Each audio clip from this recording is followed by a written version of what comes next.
September 3, 1939, 250 miles west of Ireland. Captain Lieutenant Fritz Julius Lemp peered through the periscope of U-30 at the passenger liner SS Athenia as she steamed through the gathering dusk. At 13,500 tons, she was a target too valuable to ignore. Lemp gave the order. 2 torpedoes streaked through the cold Atlantic water. Both struck home. The Athenia began sinking immediately, taking 117 passengers and crew with her, including 28 Americans. The Battle of the Atlantic had begun, barely hours after Britain declared war on Germany. What Lemp couldn't have known, what none of the German submarine captains prowling the Atlantic could have imagined in those early days, was that they were entering a technological arms race they would ultimately lose. Within 4 years, the hunters would become the hunted. The crude underwater detection devices that German submariners mocked in 1939 would evolve into sophisticated systems that could track a U-boat through thermal layers, around evasive maneuvers, through the darkest depths of the ocean. The weapon that would systematically destroy the U-boat arm wasn't a bomb or a torpedo. It was sound itself, invisible, inescapable, capable of reaching into the deepest refuges of the sea. In September 1939, Admiral Karl Donitz commanded the German U-boat force with just 57 submarines. Of these, only 46 were operational, and merely 22 were the ocean-going Type 7 boats capable of reaching the vital convoy routes in the mid-Atlantic. Donitz had argued for years that Germany needed at least 300 U-boats to effectively blockade Britain. His superiors had ignored him. The Kriegsmarine had focused on building a surface fleet to challenge the Royal Navy directly. That surface fleet would prove largely irrelevant. The U-boats, despite their small numbers, would bring Britain closer to defeat than any other German weapon. The mathematics was simple and terrifying. Britain imported 55 million tons of goods annually. Food, fuel, raw materials, weapons, everything needed to sustain the island nation and wage war. If U-boats could sink ships faster than they could be replaced, Britain would starve. Churchill would later write that the only thing that truly frightened him during the war was the U-boat peril. But in September 1939, German submarine captains weren't thinking about grand strategy. They were thinking about hunting. And the hunting, in those early months, was almost absurdly easy. The Type 7 U-boat was a marvel of German engineering. 220 feet long, displacing 770 tons surfaced, powered by twin diesel engines producing 2,800 horsepower on the surface and electric motors underwater. It could dive to 750 feet, though most captains rarely went below 300. The pressure hull was constructed from specially hardened steel, capable of withstanding enormous pressures. Each boat carried 14 torpedoes, a mix of contact and magnetic detonator weapons. The crew complement was 44 men, living in conditions that defied description. Every inch of space was utilized. Torpedoes stored in the crew quarters. Food hung from every available pipe and fixture. The air stank of diesel, unwashed bodies, and the peculiar metallic smell of a submarine. Fresh water was severely limited. Most submariners went weeks without bathing. In tropical waters, temperatures inside the boat could reach 120 degrees Fahrenheit. In northern waters, condensation dripped from every surface. Men slept in hot bunking, rotating shifts that never ended. Yet despite these hardships, U-boat service was volunteer only. The submariners were an elite force, trained extensively, motivated intensely. They saw themselves as knights of the sea, individual hunters stalking prey across an ocean battlefield. In the first months of the war, they had every reason for confidence. The British seemed helpless against them. Otto Kretschmer, who would become the most successful U-boat ace in terms of tonnage sunk, began his war in command of U-23, a small Type 2 coastal submarine. Between September 1939 and March 1940, Kretschmer developed the tactics that would make him legendary. He pioneered night surface attacks, running into convoys on the surface under cover of darkness, firing from point-blank range, using 1 torpedo per target. His motto became famous among U-boat crews: 1 torpedo, 1 ship.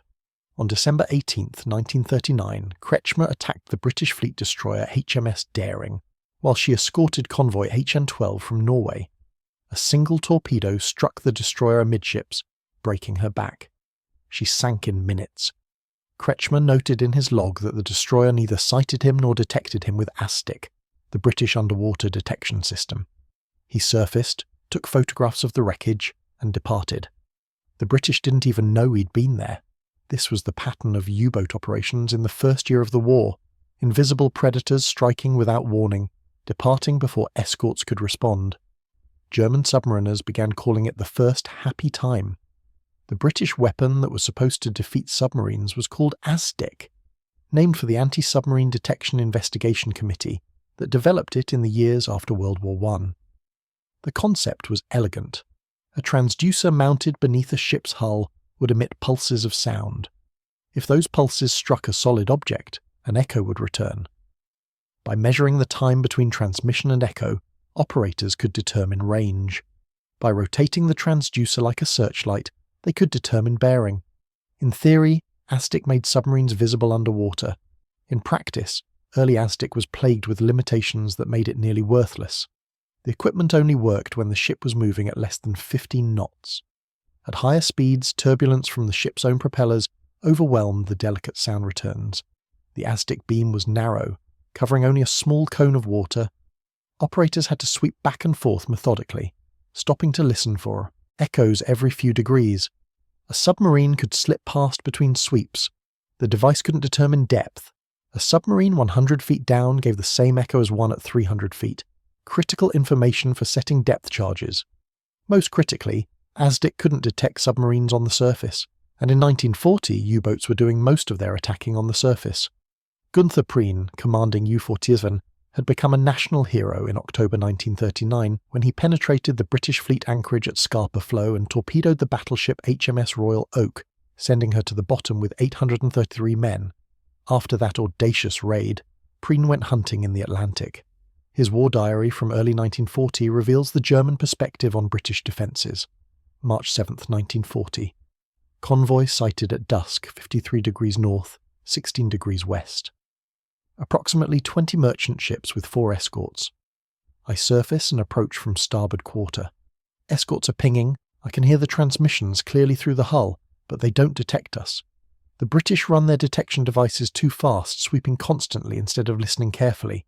We maintain 8 knots on the surface. At 2,000 metres I fire.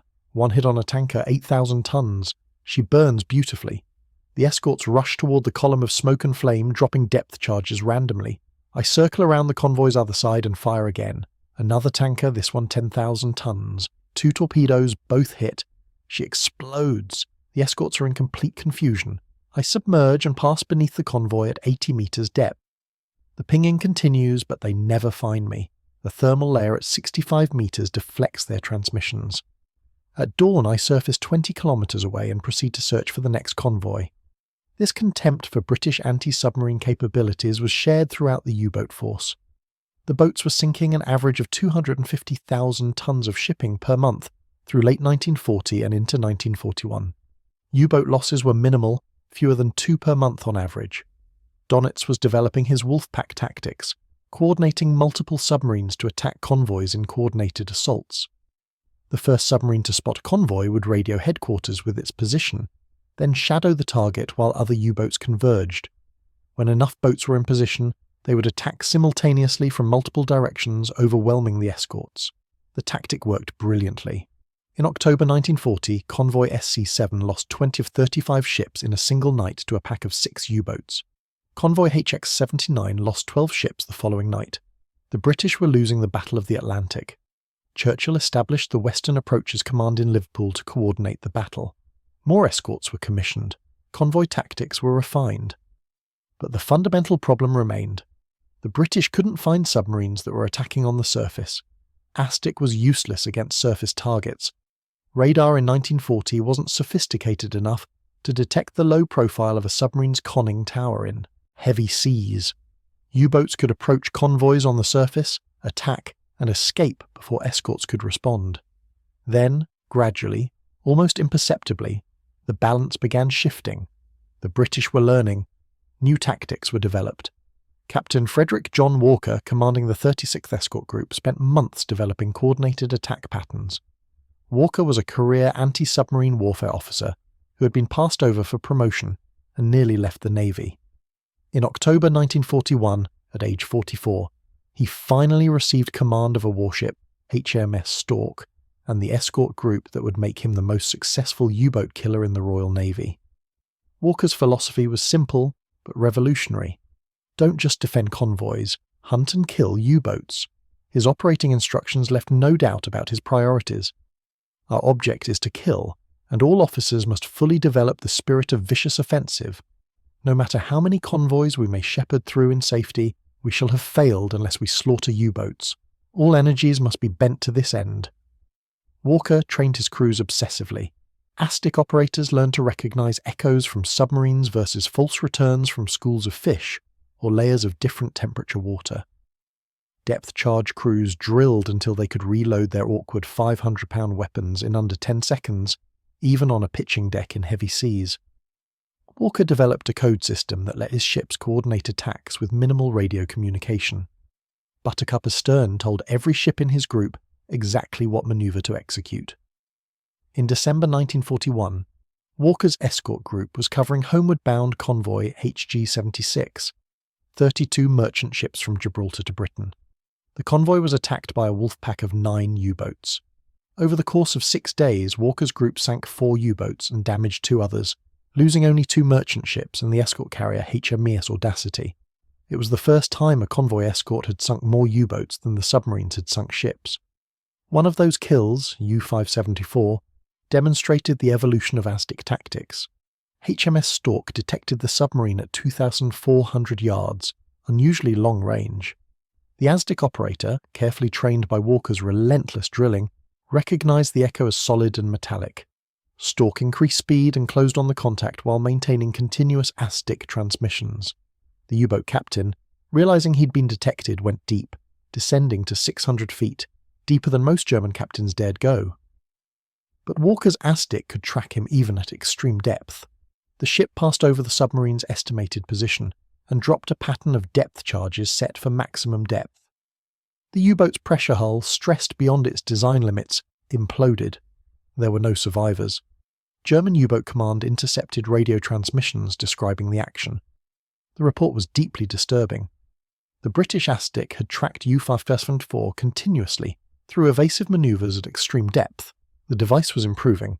By 1942, ASDIC operators were receiving extensive training at facilities in Britain and Canada. New operators spent weeks learning to distinguish submarine echoes from false returns. Experienced operators could identify different types of submarines by the character of their echoes. They learned that layers of water with different temperatures, called thermoclines, could refract sound waves and hide submarines. But they also learned that patient searching could detect submarines hiding below these layers. The British developed new attack patterns. The creeping attack, pioneered by Walker, involved one ship maintaining continuous ASDIC contact while directing another ship to slowly creep over the submarine's position. The attacking ship moved slowly to avoid making noise that would alert the submarine. When directly overhead, guided by the directing ship's ASDIC information, it would drop a pattern of depth charges. The submarine, unaware of the attacking ship's approach until the charges exploded, had no opportunity to evade. The tactic was devastatingly effective, but depth charges themselves remained relatively ineffective. A depth charge was a drum containing 300 to 600 pounds of explosives, with a hydrostatic fuse set to detonate at a specific depth. The problem was simple physics. Water is incompressible. An explosion underwater creates a shock wave, but that shock wave dissipates rapidly. A depth charge had to explode within about 20 feet of a submarine to cause serious damage. Attacking ships would drop patterns of 10 to 14 depth charges, hoping one would detonate close enough to damage the submarine. But submarines were small targets. Even with good ASDIC information, depth charge attacks succeeded only about once in every 80 attempts. U-boats learned to survive depth charge attacks. When detected, captains would dive deep, rig for silent running, and attempt to creep away at minimum speed. The crew would shut down all non-essential equipment. Men moved only when necessary, careful not to make noise. The U-boat would try to position itself below a thermocline layer where ASDIC couldn't reach. Then it was a waiting game. The escorts above would search, dropping occasional depth charges, hoping to damage the submarine or force it to surface. The submarine below would endure. Depth charges exploding even 100 feet away created shock waves that made the boat ring like a bell. Close explosions threw men from their bunks, shattered gauges, loosened rivets, caused leaks. Some U-boats endured hundreds of depth charge explosions. U-427 in April 1945 survived 678 depth charges before escaping. The experience was psychologically devastating, but survivable. German U-boat captains learned that ASDIC, while dangerous, wasn't fatal. The British device could find submarines, but it couldn't guarantee kills. Then came the weapons that changed everything. The Hedgehog entered service in 1942. It was a forward-throwing anti-submarine mortar mounted on the bow of escort ships. 24 spigots, arranged in rows, each loaded with a projectile containing 35 pounds of Torpex explosive. When fired, the projectiles arced forward about 200 yards and landed in a circular pattern, roughly 130 feet in diameter. Then they sank at 23 feet per second. The critical innovation was the fusing. Hedgehog projectiles used contact fuses. They only exploded if they hit something solid like a submarine's hull. This created two revolutionary advantages. First, a Hedgehog hit was almost certainly a kill. The projectile would strike the pressure hull and detonate in direct contact. Unlike depth charges exploding at a distance, there was no cushion of water to absorb the explosion. The full force of the blast would tear open the hull. No U-boat ever survived a confirmed Hedgehog hit. Second, Hedgehog misses were silent. Traditional depth charges exploded whether they hit anything or not, creating massive disturbances in the water that destroyed ASDIC contact for several minutes. Hedgehog projectiles that missed simply sank to the bottom without exploding. The attacking ship could maintain continuous ASDIC contact throughout the attack. If the projectiles missed, the ship could immediately adjust course and fire again. The initial reaction to Hedgehog was skepticism. British escort crews, accustomed to depth charges, distrusted the new weapon. Early success rates were poor, only about 5%. The Royal Navy had to issue directives ordering captains to explain why they hadn't used Hedgehog on contacts. Then training improved. An officer from the Directorate of Miscellaneous Weapons Development went to Londonderry, where escort vessels were based, and conducted extensive training. He showed crews gun camera footage of successful Hedgehog attacks. He explained the tactics for using the weapon effectively. Success rates began climbing.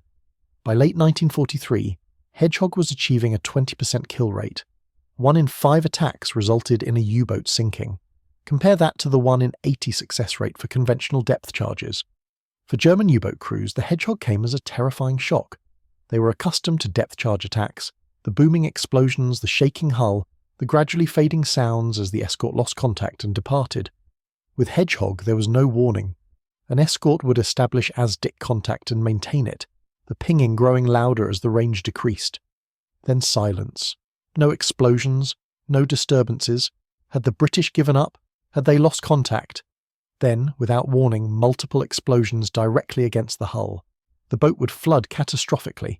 Lights would fail. The pressure hull would crack. Men would scramble for escape apparatus, but there was rarely time. Most Hedgehog victims went down with all hands. No survivors meant no intelligence about what had killed them. German U-boat command began receiving reports from returning boats about a new British weapon. Survivors from boats that had escaped described it. Multiple small explosions, not the massive booming of depth charges, but sharp cracks, like someone striking the hull with a sledgehammer. Always in groups, never just one. Always while the ASDIC pinging continued uninterrupted, meaning the British never lost contact. The implications were deeply disturbing. In May 1943, the British introduced another weapon. The Squid was a 3-barreled mortar that fired full-size depth charges in a triangular pattern ahead of the attacking ship. Unlike conventional depth charges rolled off the stern, Squid charges were fired forward while the ASDIC still had contact. More importantly, Squid was integrated with an advanced Type 147 ASDIC that provided 3-dimensional tracking. The system could determine not just range and bearing, but depth. The charges could be automatically set to explode at the submarine's exact depth. 3 charges exploding simultaneously at the correct depth created a killing zone that few submarines could survive. The first Squid installation rushed into service in May 1943 aboard HMS Ambuscade. The first confirmed kill came on July 31, 1944, when HMS Loch Killin sank U-333 with a Squid attack. The submarine was tracked at 400 feet depth. 3 charges were fired, set to explode at 380 feet. All 3 detonated within 40 feet of the submarine. U-333's pressure hull imploded instantly, but weapons alone don't win battles. The real transformation in anti-submarine warfare came from the combination of technology, tactics, training, and most importantly, intelligence. In May 1941, the British destroyer HMS Bulldog damaged U-110 with depth charges and forced her to surface. The crew abandoned ship, but she didn't sink as quickly as her captain expected. British sailors boarded the U-boat and captured her Enigma cipher machine along with code books. The intelligence coup was enormous. The Enigma machine was the German military's primary encryption device. Messages encoded with Enigma were considered unbreakable. The British had been working on cracking Enigma codes since before the war with limited success. The capture of U-110's machine and codebooks gave them the key they needed. Within weeks, British codebreakers at Bletchley Park were reading German naval communications. The intelligence was designated Ultra, and it transformed the Battle of the Atlantic. Ultra intercepts revealed U-boat positions, patrol areas, and most critically, where wolf packs were concentrating to attack convoys. Convoys could be routed around known U-boat positions. When that wasn't possible, escort reinforcements could be rushed to threatened convoys. The Germans never suspected their codes had been broken. They assumed that Allied success came from better detection equipment and tactics, which was partially true, but the real advantage was knowing where the U-boats were before they attacked. The combination of ultra-intelligence and high-frequency direction finding, called Huff-Duff, made U-boat operations increasingly dangerous. Huff-Duff was a compact radio direction finding system installed on escort ships. When a U-boat transmitted a radio message, Huff-Duff could determine the direction of the signal. 2 or more escorts using Huff-Duff simultaneously could triangulate the submarine's position. The Germans knew about direction finding, but they believed their short-burst transmissions were too brief to track. They were wrong. Huff-Duff could lock onto a transmission in seconds. Even more damaging, German Wolfpack tactics required constant radio communication. U-boats had to report convoy positions to headquarters. Headquarters had to broadcast homing signals to guide other boats to the target. Boats had to coordinate their attacks. Each transmission gave away their positions. By 1943, escort groups were using Huff-Duff to hunt U-boats offensively.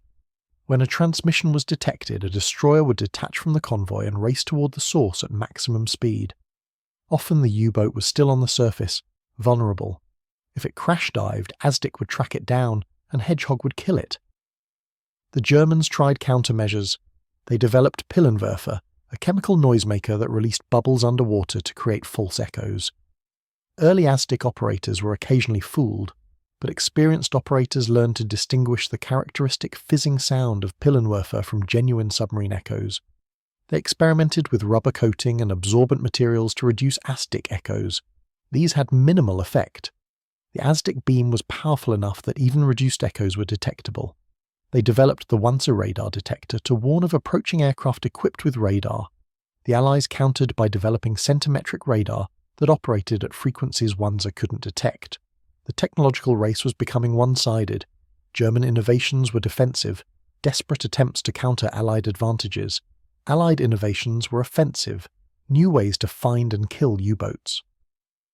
The turning point came in May 1943, forever after known as Black May in U-boat circles. In April 1943, U-boats sank 15 merchant ships in the Atlantic but lost 39 boats. In May, they sank 34 merchant ships but lost 43 U-boats, representing 1/5 of the entire operational U-boat force. On May 24, 1943, Admiral Donitz made the decision that acknowledged defeat. He withdrew almost all U-boats from the North Atlantic convoy routes. The withdrawal order was filled with bitter recognition. The enemy has succeeded in gaining the advantage through new location devices, particularly in aircraft. Losses have reached unbearable levels. We have no effective counter to their detection capabilities. Until new weapons become available, the North Atlantic must be abandoned. The statistics tell the story of catastrophic defeat. In the first 3 months of 1943, U-boats sank 343 Allied merchant ships, totaling 1.7 million tons, while losing 46 boats. A loss. Rate of 13% per month was sustainable. Replacements were arriving faster than boats were being sunk. In May alone, 43 U-boats were lost. Another 37 were sunk in June and July. The loss rate jumped to 37%. At this rate, the entire U-boat force would be annihilated in less than 3 months. For the submariners themselves, the transformation from predator to prey was psychologically devastating. Captain Lieutenant Peter Kremer, commanding U-333, survived 4 years of Atlantic operations. His memoir describes the change. In 1940, we hunted convoys with confidence. The escorts were few and poorly trained. Their detection devices were primitive. We attacked on the surface, used our superior speed to evade, submerged only when necessary. We were wolves among sheep. By 1943, everything had reversed. The escorts were numerous, well-trained, equipped with weapons we didn't understand. Their detection devices could find us anywhere, at any depth, in any conditions. We were the ones being hunted. The psychological impact was profound.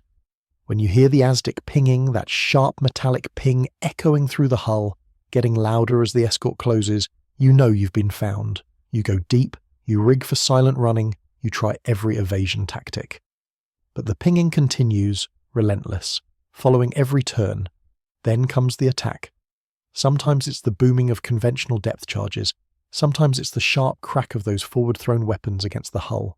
Men pray, some weep, some go mad. I saw crew members become cataleptic, staring at nothing, unable to respond to orders. The doctors called it depth charge neurosis. We called it the sound of death. Medical officers treating returning U-boat crews reported epidemic levels of combat fatigue. Symptoms appeared in experienced crews who had previously shown no signs of stress. Tremors, insomnia, flashbacks, paranoia. Veterans who had survived dozens of patrols refused to sail again. Some crews mutinied when ordered back to sea. The German Navy began screening U-boat volunteers more carefully, rejecting anyone showing signs of psychological weakness. It didn't help. The problem wasn't weak men. It was an unwinnable situation. By late 1943, U-boats were forced to operate like true submarines, remaining submerged as much as possible, surfacing only at night to recharge batteries, but this made them tactically impotent. Submerged, a Type 7 U-boat could manage only 4 knots for a few hours before its batteries depleted. A convoy steaming at 10 knots would simply leave the submarine behind.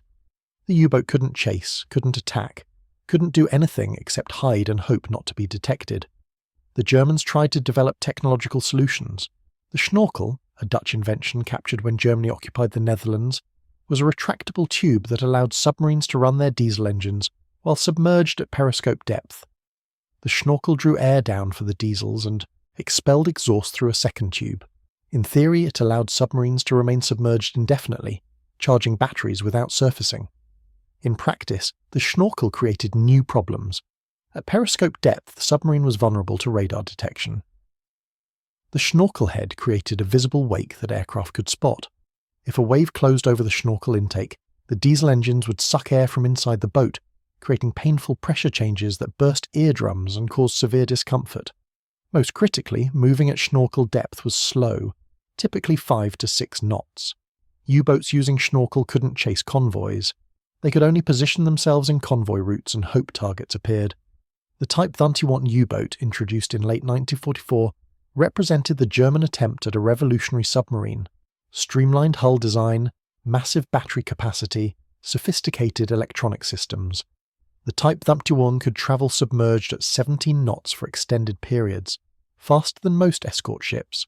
It was equipped with advanced passive sonar that could hear escorts before being detected. It carried 23 torpedoes and could fire salvos of 6 torpedoes in 20 minutes without surfacing. Only 2 Type Windturbine boats ever conducted combat patrols before the war ended. Neither sank anything. They arrived too late. By 1945, Allied anti-submarine forces were so sophisticated that even advanced submarines stood little chance. Aircraft equipped with lee lights and radar could detect surface submarines at night. Escort carriers accompanied convoys, providing continuous air cover.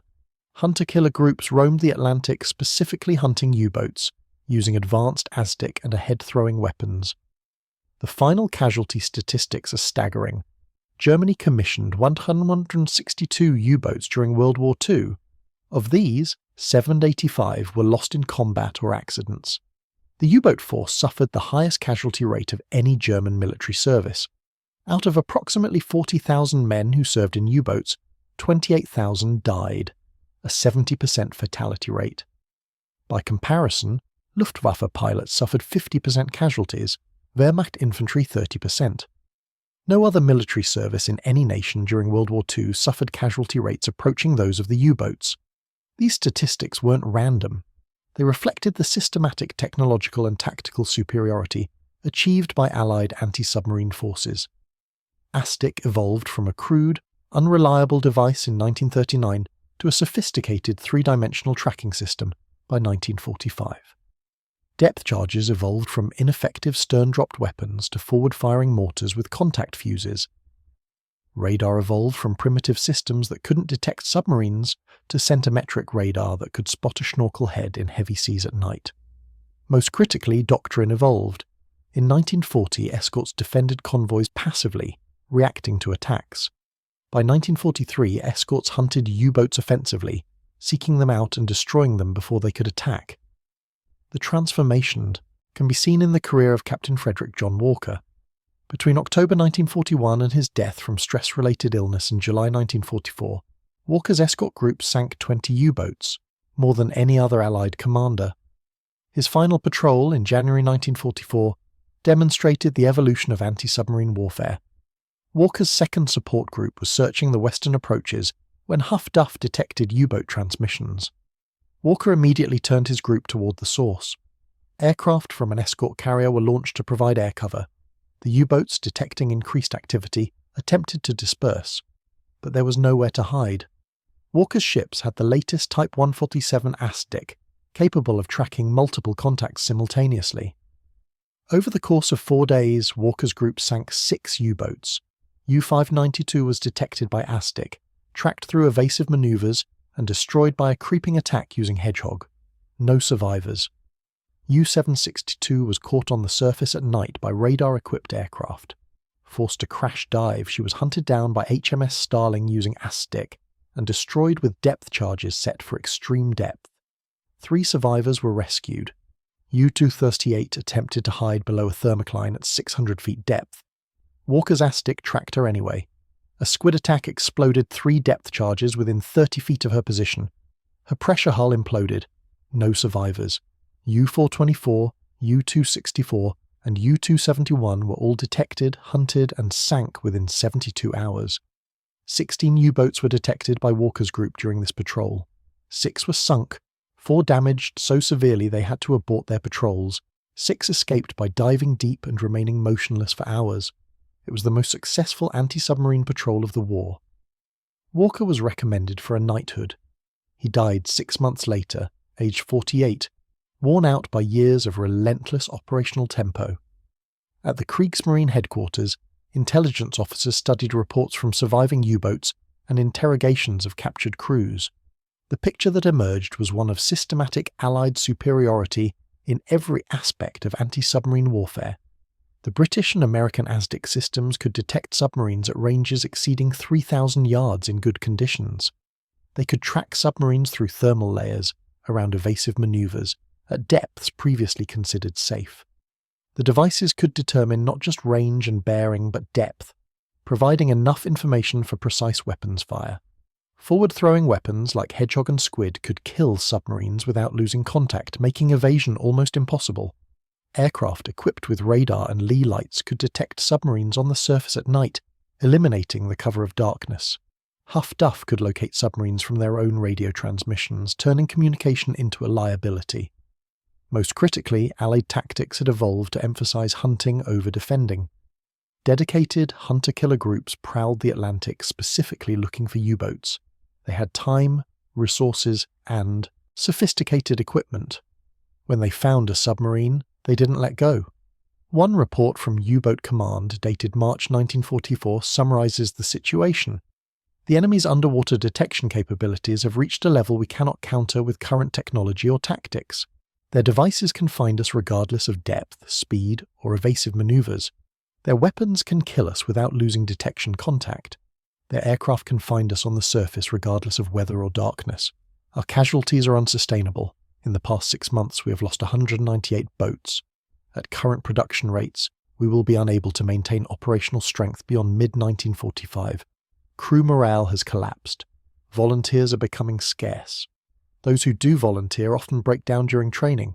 Combat veterans are developing psychological disorders that make them unfit for duty. The situation is untenable. By the spring of 1944, U-boats had become strategically irrelevant. They continued operations through 1945, sinking occasional stragglers, but they no longer threatened Allied supply lines. The convoys bringing American troops and equipment to Britain for the D-Day invasion crossed largely unmolested. In April 1945, as Germany collapsed, U-boats began surrendering en masse. Operation Deadliest, the mass scuttling of captured U-boats after the war, sent 116 submarines to the bottom off Scotland. Another 214 were divided among the Allied powers for study. The rest were scrapped. Admiral Dönitz, who had commanded the U-boat force through the entire war and briefly served as Germany's head of state after Hitler's suicide, was tried at Nuremberg for war crimes. The charges included ordering unrestricted submarine warfare and not rescuing survivors of torpedoed ships. He was convicted and sentenced to 10 years imprisonment. Released in 1956, Dönitz never publicly acknowledged that his submarines had been defeated by Allied technology. He blamed insufficient numbers, inadequate intelligence, too little too late with advanced submarines. But his own war diary tells a different story. An entry from July 1943 reads, "The enemy's detection devices have reached a sophistication we cannot match. Our boats are being found and destroyed faster than we can build replacements or train crews. The Battle of the Atlantic is lost." The German submarine captains who had laughed at ASDIC in 1939, who had mocked British detection devices as primitive and useless, learned the truth in the depths of the Atlantic. Sound was a weapon more deadly than any torpedo. The invisible pinging of ASDIC, growing louder as escorts closed in, became the last sound thousands of submariners ever heard. The story of the U-boat war is ultimately a story about technological evolution and tactical adaptation. The Germans began the war with superior submarines and tactics, attacking with near impunity against disorganized defenses. They maintained their advantage through 1941 and into 1942, sinking millions of tons of shipping, bringing Britain to the edge of starvation. Then the tide turned. Not suddenly, not through a single breakthrough, but through the steady accumulation of advantages. Better detection equipment, better weapons, better tactics, better training, better intelligence. Each advantage was small. Combined, they were overwhelming. By 1943, German submarines were dying faster than they could be replaced. By 1944, they were strategically irrelevant. By 1945, they were surrendering without firing a shot. The human stories behind these statistics are countless. Every submarine that went down took with it 44 men, most of them in their early 20s, volunteers who believed they were serving their country. They died in darkness and terror as their pressure hulls imploded or flooded, drowning in water so cold it stopped the heart in minutes. Oberbootsman Heinrich Bleichrodt survived 3 years of U-boat operations before his boat, U-109, was sunk by aircraft in May 1943. He was one of 7 survivors from a crew of 51. In a post-war interview, he described what it was like to be hunted. You could hear the ASDIC pinging through the hull. Ping, ping, ping, each one louder than the last. You knew they had you. The captain ordered deep dive, silent running. We went down to 250 meters, deeper than recommended. The hull groaned under the pressure. Men's eyes were wide with fear. We lay on the bottom completely silent. Even breathing seemed too loud. The pinging continued. They knew where we were. Then came the explosions. The first pattern of depth charges exploded maybe 100 meters away. The boat shook violently. Cork insulation rained down from the overhead. Light bulbs shattered. A man screamed and had to be restrained. We waited. The pinging continued. Another pattern, closer this time. The explosions felt like someone hitting the hull with a giant hammer. Leaks appeared. The chief engineer moved from compartment to compartment, shoring up damage. We waited. More pinging. We knew what was coming. They would keep attacking until they killed us. There was no escape. Then came the sound we feared most. A series of sharp metallic cracks along the hull. Not the deep boom of irregular depth charges. The new weapon, Hedgehog. But somehow, none hit directly. We survived. The escort eventually left, perhaps low on ammunition. We waited another hour on the bottom, then slowly crept away at minimum speed. When we finally surfaced that night, 12 hours after the attack began, several men collapsed. One had to be sedated. We limped back to base. 3 men refused to sail again. I went on 2 more patrols, then U-109 was sunk with all hands. I was ashore on leave. I never went back to sea. Korvettenkapitän Otto Kretschmer, the ace of aces with 47 ships sunk, was captured when his boat U-99 was sunk by HMS Walker and HMS Vannock in March 1941. After depth charge damage forced him to surface, he scuttled the boat and was rescued along with most of his crew. In captivity, British intelligence officers interrogated him extensively about German tactics and technology. Kretschmer was impressed by British professionalism and shocked by how much they already knew. They knew about our torpedo problems, our communication protocols, our patrol areas. They knew details that I assumed were secret. When I asked how they obtained such information, they smiled and changed the subject. Only after the war did I learn they had been reading our coded messages for years. That explained so much. Why convoys would divert around our patrol lines, why escorts would appear in positions that shouldn't have been occupied, why their attacks were so precise. We thought we were being clever, using radio silence, attacking at night. They knew where we were before we attacked. His assessment of ASDIC evolved during his captivity. In 1940, I believed ASDIC was a minor threat. It could sometimes detect submarines, but it was unreliable and easily defeated. By 1941, when my boat was sunk, I realized it had become much more capable. The escorts tracked us continuously through evasive maneuvers at depth. By 1943, from what I heard from newly captured crews, ASDIC had become a death sentence. Boats that were detected were rarely escaping. The new forward-throwing weapons made evasion almost impossible. After the war, Kretschmer visited Britain and met with some of his former enemies. He toured HMS Belfast and saw demonstrations of advanced ASDIC systems. His comment was recorded. If we had known how sophisticated these systems would become, we might have reconsidered the entire U-boat strategy. You cannot win a war when the enemy can see you and you cannot see them. The British perspective on the evolution of ASDIC and anti-submarine warfare comes from the men who operated the equipment and developed the tactics. Commander Peter Gretton, who commanded numerous escort groups, later wrote about the technological arms race. ASDIC in 1939 was barely functional. The equipment was unreliable, operators were poorly trained, tactics were defensive and reactive. We were shepherding convoys and hoping submarines wouldn't attack. When they did, we mostly just dropped depth charges randomly and hoped for luck. By 1941, we were learning. Better equipment, better training, more aggressive tactics. Captain Walker showed us that hunting submarines was possible. His doctrine of vicious offensive became our model. By 1943, we had achieved technical superiority. Our ASDIC could track submarines reliably. Our Hedgehog and Squid could kill them without losing contact. Our radar could find them on the surface. Our Huff Duff could locate them from their transmissions. Most importantly, we had enough escorts, enough aircraft, enough resources to hunt them relentlessly. The Germans lost the Battle of the Atlantic not because they lacked courage or skill. They lost because we developed better technology and used it more effectively. When I started the war, detecting a submarine was difficult and killing it was rare. By the end of the war, detecting a submarine was routine and killing it was probable. That transformation won the battle. Lieutenant Commander Donald McIntyre, who commanded HMS Hesperus and later HMS Bickerton, sank 5 U-boats during the war. His description of an ASDIC-guided attack reveals the precision that Allied forces achieved.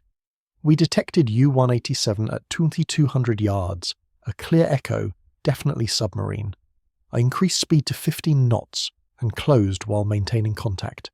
The ASDIC operator called out ranges, 2,000 yards, or 1,800, 1,500.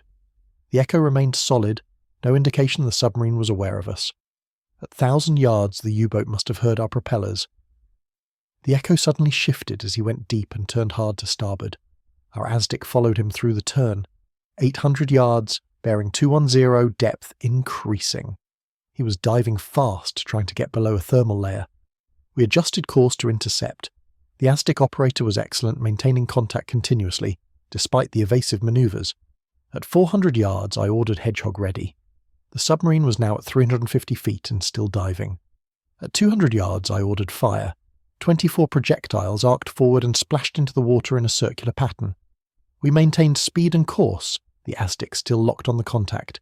16 seconds after the projectiles hit the water, we heard 4 sharp explosions through the hull. Direct hits. The ASDIC echo disappeared, replaced by the sounds of a submarine breaking up.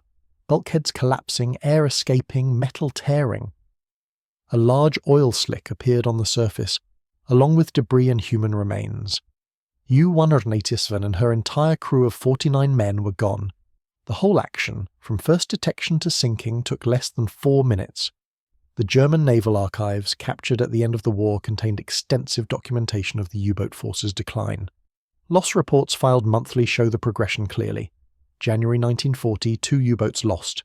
Average patrol duration, 38 days. February 1940, 5 lost. March 1940, 6 lost. The numbers remained relatively stable through 1940 and 1941. U-boats were being sunk, but replacement boats were being commissioned faster than boats were being lost. Then the acceleration. January 1942, 4 lost. By December 1942, 5 lost per month. January 1943, 6 lost. February 1943, 19 lost. March 1943, 15 lost. April 1943, 15 lost. May 1943, 41 lost. Black May. The loss reports from May 1943 make grim reading.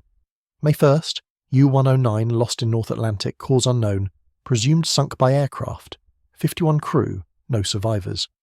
May 4th, U-630 lost in North Atlantic, attacked by escorts using forward-throwing weapons, last transmission reported being hunted by ASDIC. 50 crew, no survivors. May 5th, U-192 lost in North Atlantic, cause unknown, last transmission reported depth charge attack. 51 crew, no survivors. May 6th, U-438 lost in North Atlantic, sunk by aircraft with rockets. 46 crew, no survivors. The list continues. Day after day, boat after boat. The causes are repetitive. Sunk by escorts using ASDIC and Hedgehog. Sunk by aircraft using radar and depth charges. Sunk by hunter-killer groups. Lost with all hands. Lost with all hands. Lost with all hands.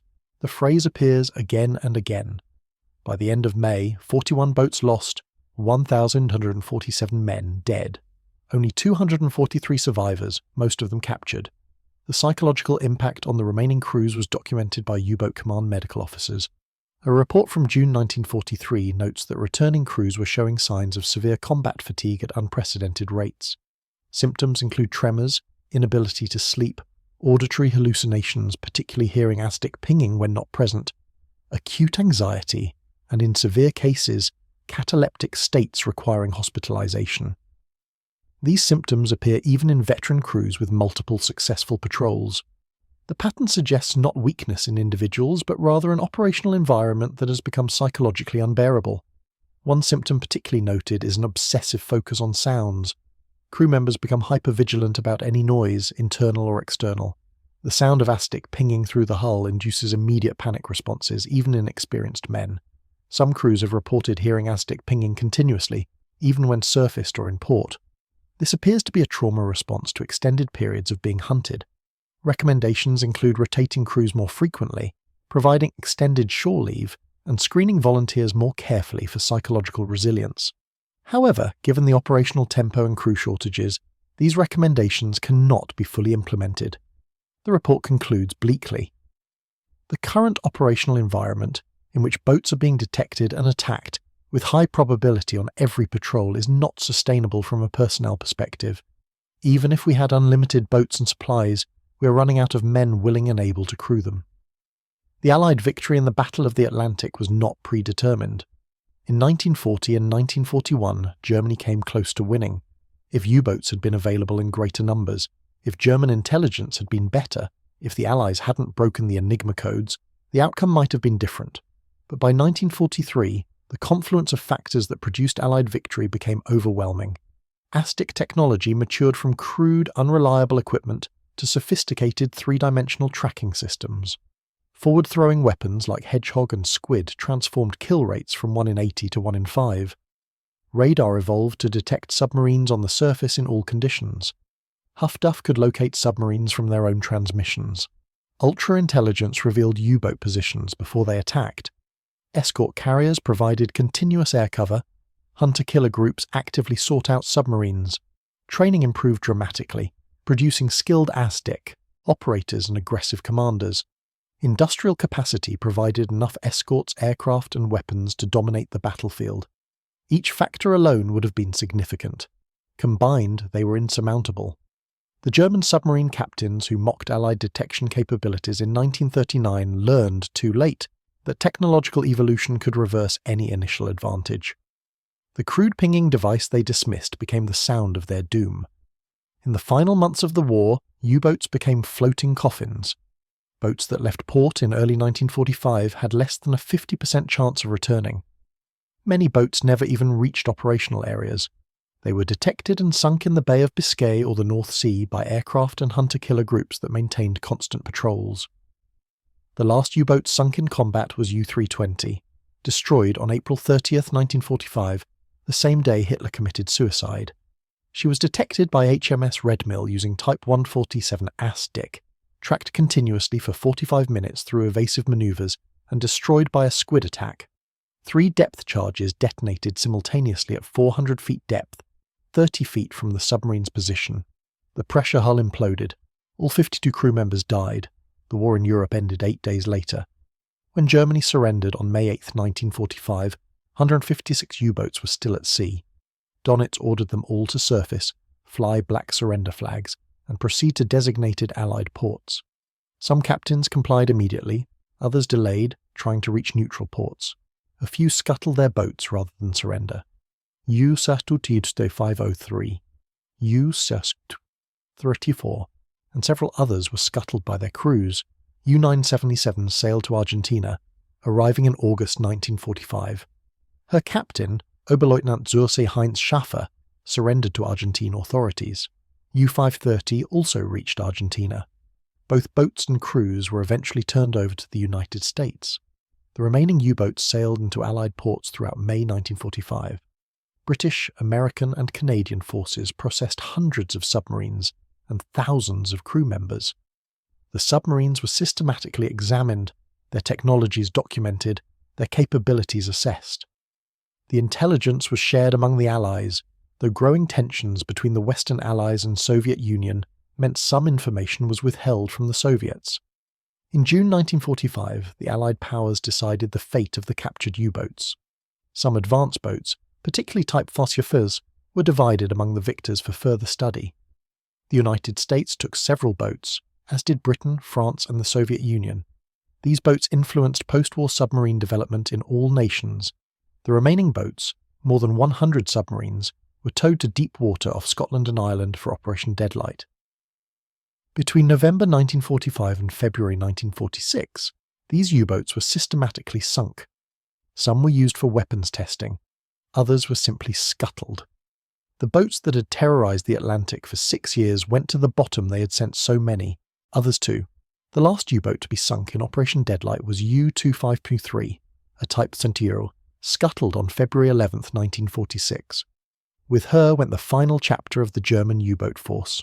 At the U-boat memorial in Moltenort, near Kiel, Germany, a stark memorial lists the names of 30,000 German submariners who died during World War II. The names are engraved on bronze plaques, arranged chronologically. The early plaques, from 1939 and 1940, have relatively few names. The later plaques, from 1943, 1944 and 1945, are densely packed with names. The progression tells its own story. The Battle of the Atlantic was a close-run thing. If Germany had built 300 U-boats before the war, as Donitz had recommended, the outcome might have been different. If the Enigma codes hadn't been broken, convoys couldn't have been routed around wolf packs. If ASDIC hadn't improved, submarines couldn't have been reliably detected. If Hedgehog and Squid hadn't been developed, detected submarines couldn't have been reliably killed. But history played out as it did. German submarines began the war with technical and tactical advantages. They squandered those advantages through insufficient production, poor intelligence, and failure to adapt to Allied technological evolution. The Allies began the war with inadequate defences but learned, adapted, and innovated relentlessly. By 1943, they had achieved dominance. By 1944, they had achieved supremacy. By 1945, they had achieved annihilation. The German submarine captains who laughed at ASDIC in 1939 stopped laughing by 1943. Those who survived learned that invisible sound waves could hunt them through the darkest depths. Those who died learned it in the final seconds before their pressure hulls imploded or flooded. The ping of ASDIC, that sharp metallic sound echoing through the hull, became the sound of death. 28,000 German submariners heard it as the last sound they would ever hear. The Battle of the Atlantic was won not by courage or luck, but by technology, intelligence, and industrial capacity. The Allies developed better detection equipment, better weapons, better tactics. They broke German codes and read their communications. They built more escorts than Germany could sink, trained more crews than Germany could kill, developed more innovations than Germany could counter. The U-boats that terrorized the Atlantic in 1940 became hunted prey by 1943. The hunting grounds became killing grounds, the submarines became tombs, and the crude detection device that German captains had mocked in 1939 evolved into the weapon that systematically destroyed them. Sound became the hunter, ASDIC became the killer, and the depths of the Atlantic became the graveyard of the U-boat force. The invisible war beneath the waves ended with total Allied victory. Not because German submarines were poorly designed, or German submariners were inadequately trained, but because the Allies developed technologies and tactics that made submarine operations suicidal. By 1945, U-boats were strategically irrelevant, tactically impotent, and operationally extinct. The weapon that had nearly starved Britain in 1941 couldn't threaten a single convoy in 1945.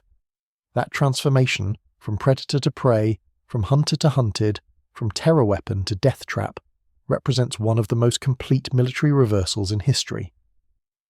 It was achieved through the systematic application of science, technology, and industrial power to the problem of detecting and destroying submarines.